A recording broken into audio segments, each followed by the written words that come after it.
Hello everyone, সবাই কেমন আছো? একটি নতুন রেসিপি নিয়ে আসলাম, চিকেন ভর্তা। প্রথমে চিকেনটাকে বয়েল করে নিয়েছি, দারচিনি, এলাচ, লবঙ্গ, একটু সামান্য লবণ দিয়ে।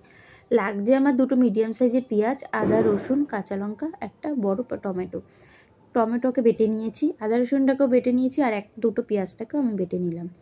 এবার আমি রান্নাটা বসিয়ে নেব। সেই কড়াইটা ধুয়ে বসিয়ে দিলাম। সাদা তেল দিয়ে করলে এই রান্নাটা খুব ভালো হয় বন্ধুরা।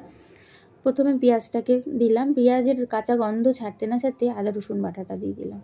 তারপরে টমেটোটাকে বেটে রেখেছিলাম, সেই টমেটোটাকে দিয়ে দিলাম। একটা বড় সাইজের টমেটো দিয়েছি আমি। আর এর মধ্যে 1 চামচ জিরের গুঁড়ো, 1 চামচ ধনিয়ার গুঁড়ো, লাল মির্চি পাউডার, স্বাদ মতো নুন, হলুদ দিলাম, দিয়ে ভালো করে কষিয়ে নেব।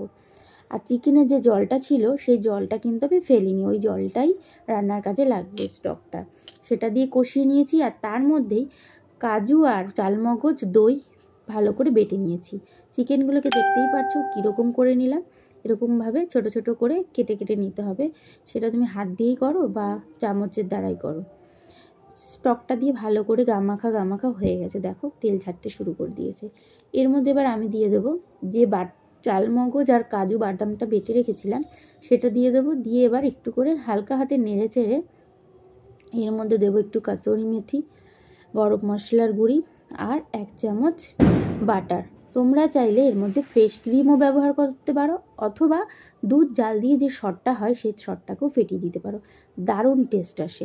আমি ক্রিম ব্যবহার করি, আমি একদম ঘরোয়াভাবে সহজ পদ্ধতিতে বানিয়েছি। তোমরাও এরকমভাবে বানিয়ে ফেলো ঝটপট বন্ধুরা। কেমন হলো অবশ্যই জানো।